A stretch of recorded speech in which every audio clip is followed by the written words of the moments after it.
about her membership of the club. First, you have some time to look at questions 1 to 5.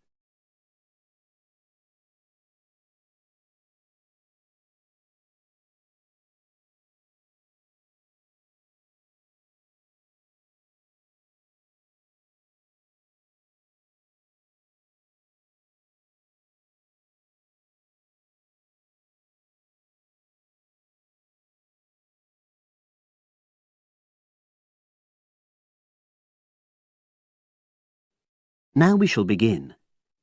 You should answer the questions as you listen, because you will not hear the recording a second time. Listen carefully and answer questions 1 to 5. Oh, excuse me. I wonder if you'd have the time to take part in some market research. What's it about? About this club and your experiences and opinions about being a member. It'll take less than 5 minutes. Oh, OK then, as long as it's quick. Can I start by taking your name? It's Selina Thompson. Is that Thompson? Yes. Okay, great. Thanks. And what do you do for a living? Well, I'm an accountant, but I'm between jobs at the moment. I understand. But that's the job I'll put down on the form. And would you mind my asking which age group you fall into? Below 30, 31 to 50, and above? Over 50, I think we can safely say. Great, thanks. And which type of membership do you have? Sorry, I'm not sure what you mean. Do you mean how long? No, is it a single-person membership? Oh, right, no, it's a family membership. Thanks. And how long have you been a member? Ooh, let me see. I was certainly here 5 years ago, and it was probably 2 to 3 years more than that. Shall I put down 8? Oh, I remember now. It's 9, definitely. Sorry. No problem. I've got that. And the last question in this first part is, what brought you to the club? Sorry? How did you find out about the club? Did you see any ads? Well, I did actually, but I have to say I wasn't really attracted to the club because of that.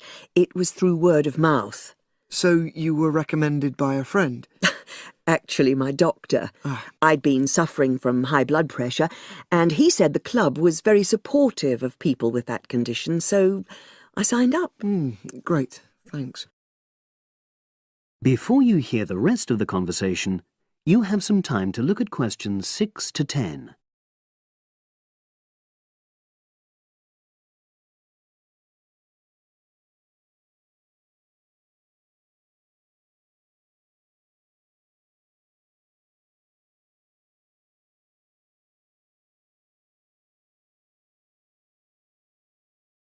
Now listen and answer questions 6 to 10. Now, for the second part of the form, I want to ask a bit more about your experience of the club. Sure. How often would you say you use the club? It varies enormously, depending on how busy I am. Of course. But on average, per month? I'd say it averages out at twice a week. OK, so 8 on average. Yeah, and 4 of those are aqua aerobics classes. That leads me to the next question. Would you say the swimming pool is the facility you make most use of? Fair to say that, yep. Right, thanks. And are there any facilities you don't use? One area I realise I've never used is the tennis courts. And there's one simple reason for that. You don't play tennis? Actually, I'm not bad at it. Oh. It's that I'm not happy having to pay extra for that privilege. Oh, right. I've made a note of that. Thanks. Now, in the last section, are there any suggestions or recommendations you have for improvements to the club? Only about health and fitness? Anything at all? Well, I'd like to see more social events. Oh, It isn't just a question of getting together for games or classes, but other things, you know. yes, sure. And another thing that I was thinking when I had my yoga class in the gym last night, we were all sweltering in the heat, was that I think they should put in, or, you know... Air conditioning. That's exactly what I mean. The rooms are really light and well designed, but they do need proper installations. Sure. Well, I've made a note of that. Good. So, is there anything else you'd like to suggest? About quality of service, for example? Oh, everyone's very nice here. They couldn't be more friendly and helpful. Oh, but I tell you what, it's a shame the restaurant isn't open in the evening on Saturday, and Sunday as well, for that matter. Oh. So, the club should... Open it later on those days. OK. Well, thank you very much. That's all the questions I have.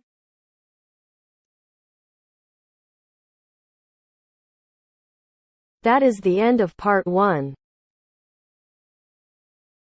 You now have half a minute to check your answers.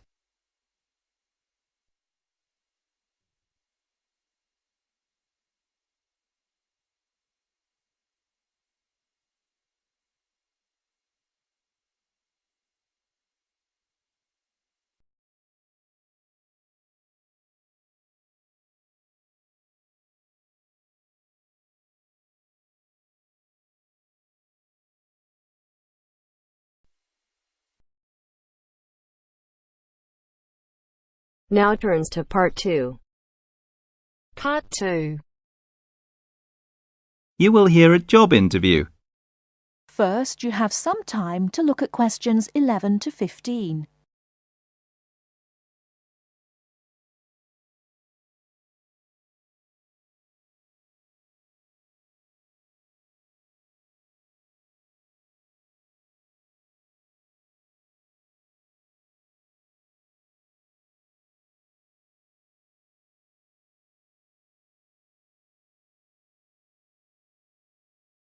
Now, listen carefully and answer questions 11 to 15. Please sit down, Mr. Wilson. My name's Jane Smith, and I'm the personnel manager. Hello, how do you do?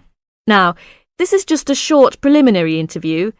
I'd like to talk about your present job and what you've done up till now. Yes, of course. Well, could you tell me how long you've had your present position in evening news? It is evening news, isn't it? Yes, that's right. I'm not sure. Let's see. I left university in 2002. Is that right? Yes, 2002. Then I was unemployed for about 2 months, and then I travelled round Britain for a few weeks. So it must be more than 3 years now, in fact. Yes.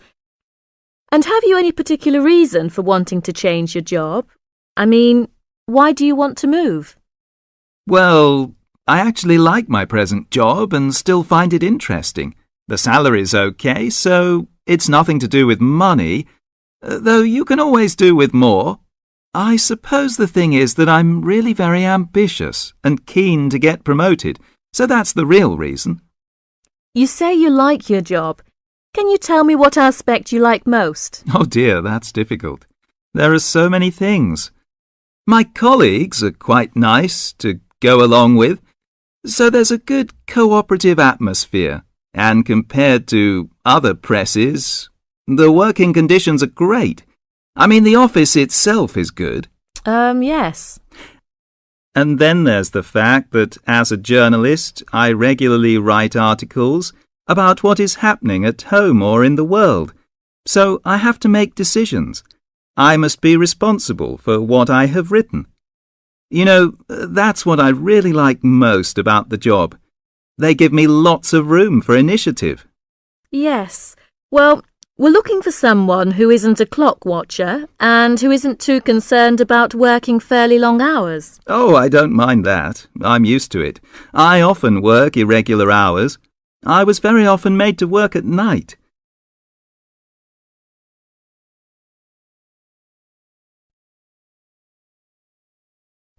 Before you hear the rest of the talk, you have some time to look at questions 16 to 20.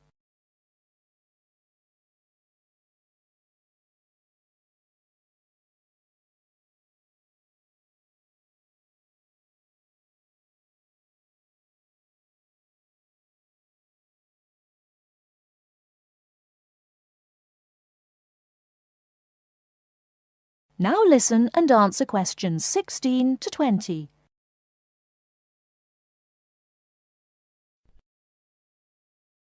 Hi, John. Are you nearly ready? Oh, no. I don't think I'm going to make it tonight. Why? I've got this assignment to finish for tomorrow. Well, maybe I can help. What do you have to do? I have to do a short presentation on some household object, and I just can't think of anything. I have to talk about what it is and the parts in it. Well, why not make it simple? Why not describe a bottle or a can? Well, that's far too simple. OK, how about an aerosol can? Maybe. What labels can you put on it? First, you'd have to draw an aerosol can. First thing you could label would be the hairspray or whatever was in the can. You'd just label that product, I suppose. Then you'd have to label the area above the product as the propellant. Is that the gas that presses down on the contents of the can, forcing it out through the dip tube? Yes, you've got it. OK. So far, so good. Now, at the top of the aerosol, there are quite a few things to label, so I'd have to write quite small. Unless you drew a couple of lines and showed an enlarged picture of that area. Yes, that would work. Then I could start labelling from the top to the bottom. The first thing on the enlargement would be the nozzle. The what? The nozzle. You know, Nozzle. Then the seal. Right. Then all I'd need is the spring. No, you'd need to label the inlet first, then the final part would be the spring. Anyway, that's it. You've finished. We can go out now. Well, I have to type all that into the computer first, and draw the can. Oh!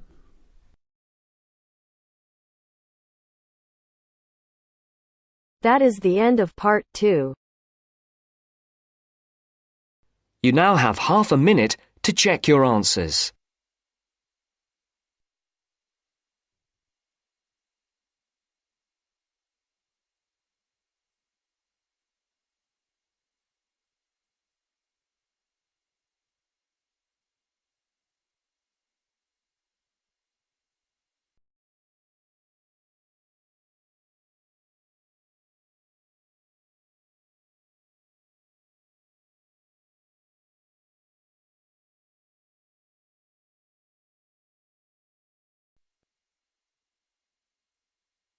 Now turns to part 3. Part 3.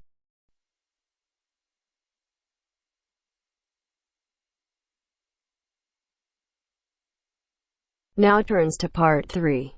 Part 3. You will hear Peter Walsh being interviewed for a job. Listen and choose the correct answer for each question. First, you have some time to look at questions 21 to 25.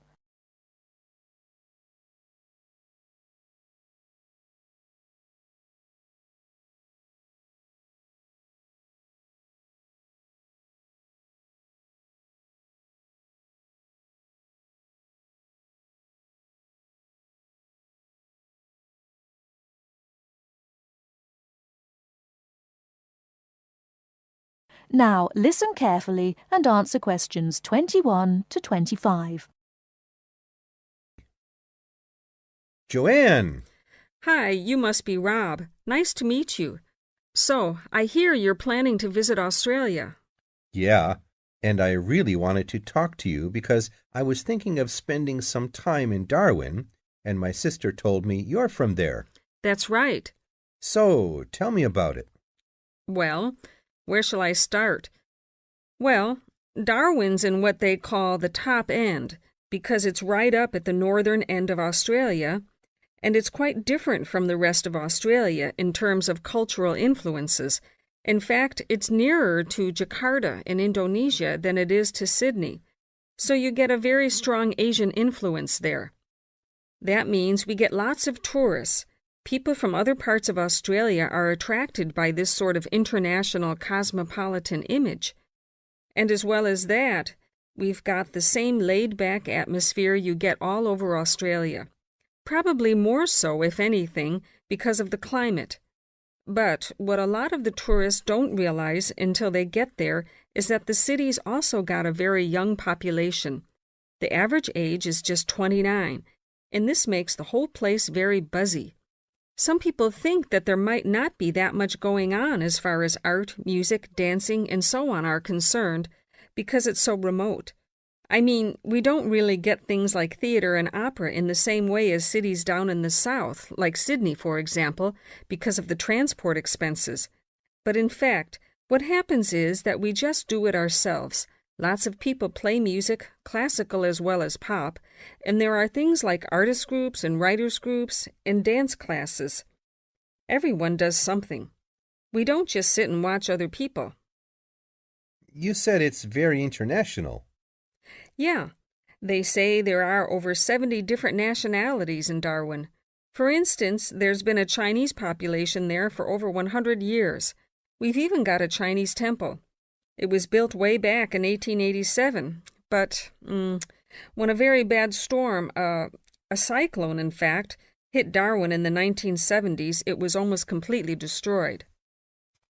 The only parts of the temple that survived were part of the altars and the stone lions, but after the storm, they reconstructed it using modern materials.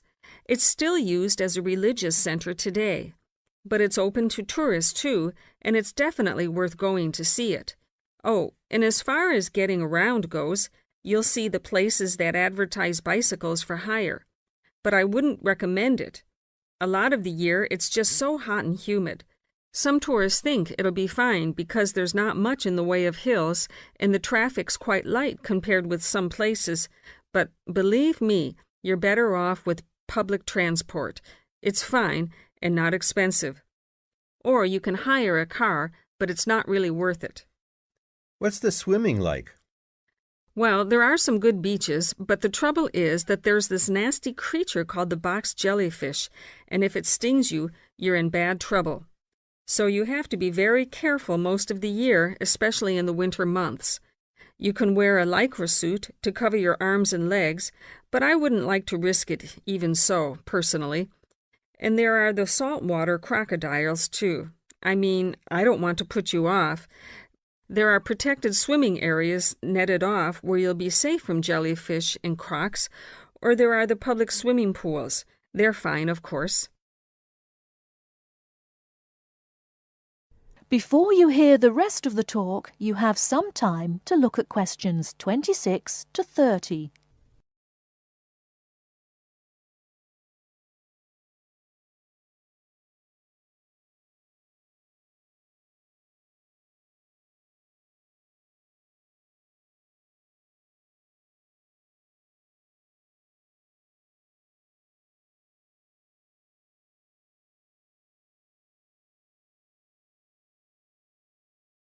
Now listen and answer questions 26 to 30.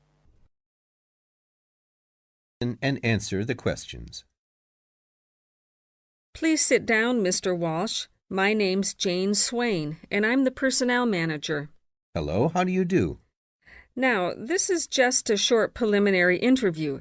I'd like to chat about your present job and what you've done up till now. Yes, of course. Well, could you tell me how long you've had your present position in Weston's? It is Weston's, isn't it? Yes, that's right. I am not sure. Let's see. I left university in 2005. Is that right? Yes, 2005. Then I was unemployed for about 3 months. And then I traveled round America for a few months. So, yes, it must be about 3 years now, in fact. Yes. And have you any particular reason for wanting to change jobs? I mean, why do you want to move? Well, I actually like my present job and still find it interesting and stimulating. The salary's okay, so it's nothing to do with money, though you can always do with more. I suppose the thing is that I'm really very ambitious and keen to get promoted, so that's the real reason. You say you like your job. Can you tell me what aspect you like most? Oh, my dear, that's difficult. There are so many things. The other people are great. There's a good cooperative atmosphere. I mean, among the staff, and compared to other companies, the conditions are great. I mean, the office itself and the working conditions. And then there's the fact that they give me lots of room for initiative and let me make decisions. You know, that's what I really like most about the job. Yes, well, we're looking for someone like that. You know, someone who isn't a clock watcher and who isn't too concerned about working fairly long hours. Oh, I don't mind that. I'm used to it. And what about your education?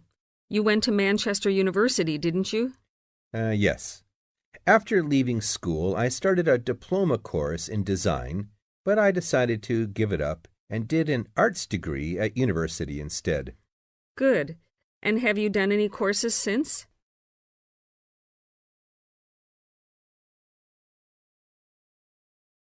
That is the end of part 3. You now have half a minute to check your answers.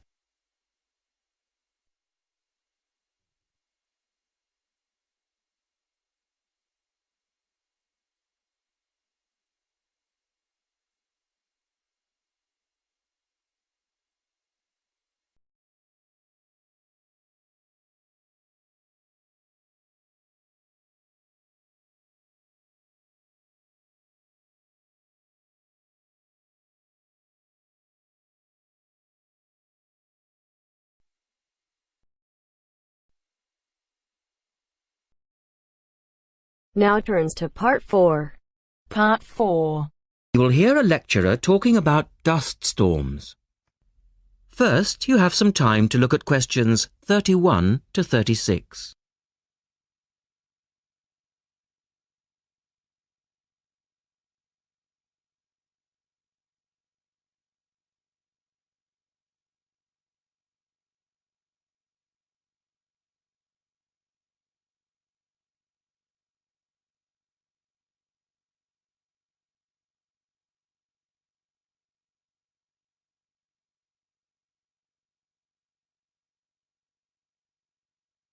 Now listen carefully and answer questions 31 to 36. In the last lecture, we looked at the adverse effects of desert dust on global climate. Today, we're going to examine more closely what causes dust storms and what other effects they can have. As you know, dust storms have always been a feature of desert climates, but what we want to focus on today is the extent to which human activity is causing them.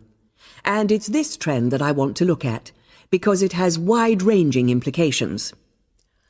So, what are these human activities? Well, there are two main types that affect the wind erosion process, and thus the frequency of dust storms. There are activities that break up naturally wind-resistant surfaces, such as off-road vehicle use and construction. And there are those that remove protective vegetation cover from soils, for example, mainly farming and drainage. In many cases, the two effects occur simultaneously, which adds to the problem. Let's look at some real examples and see what I'm talking about. Perhaps the best-known example of agricultural impact on desert dust is the creation of the USA's Dust Bowl in the 1930s. The dramatic rise in the number of dust storms during the latter part of that decade was the result of farmers mismanaging their land. In fact, choking dust storms became so commonplace that the decade became known as the Dirty 30s. Researchers observed a similar but more prolonged increase in dustiness in West Africa between the 1960s and the 1980s, when the frequency of the storms rose to 80 a year, and the dust was so thick that visibility was reduced to 1,000 meters. This was a hazard to pilots and road users. In places like Arizona, the most dangerous dust clouds are those generated by dry thunderstorms. Here, this type of storm is so common that the problem inspired officials to develop an alert system to warn people of oncoming thunderstorms. When this dust is deposited, it causes all sorts of problems for machine operators. It can penetrate the smallest nooks and crannies and play havoc with the way things operate, because most of the dust is made up of quartz, which is very hard. Another example. The concentration of dust originating from the Sahara has risen steadily since the mid-1960s. This increase in wind erosion has coincided with a prolonged drought, which has gripped the Sahara's southern fringe. Drought is commonly associated with an increase in dust-raising activity, but it's actually caused by low rainfall, which results in vegetation dying off. In the second part, the speaker talks about the drying up of the Aral Sea. Look at questions 37 to 40 and complete the flowchart.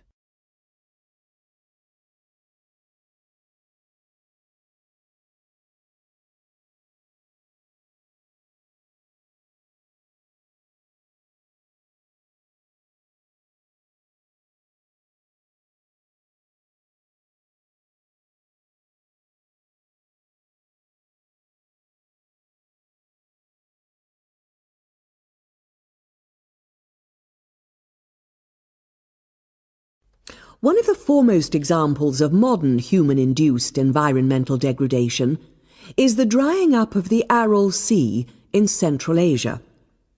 Its ecological demise dates from the 1950s, when intensive irrigation began in the then Central Asian republics of the USSR. This produced a dramatic decline in the volume of water entering the sea from its two major tributaries. In 1960, the Aral Sea was the fourth largest lake in the world, but since that time it has lost 2/3 of its volume.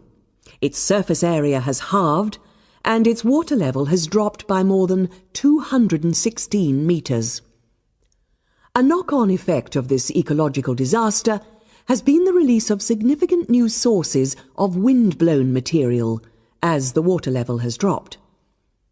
And the problems don't stop there. The salinity of the lake has increased so that it is now virtually the same as seawater. This means that the material that is blown from the dry bed of the Aral Sea is highly saline. Scientists believe it is adversely affecting crops around the sea because salts are toxic to plants. This shows that dust storms have numerous consequences beyond their effects on climate, both for the workings of environmental systems and for people living in drylands. That is the end of part 4. You now have half a minute to check your answers. If you enjoy this content, please like and subscribe. After subscribing, please leave a comment below saying subscribed, and we will respond as soon as possible.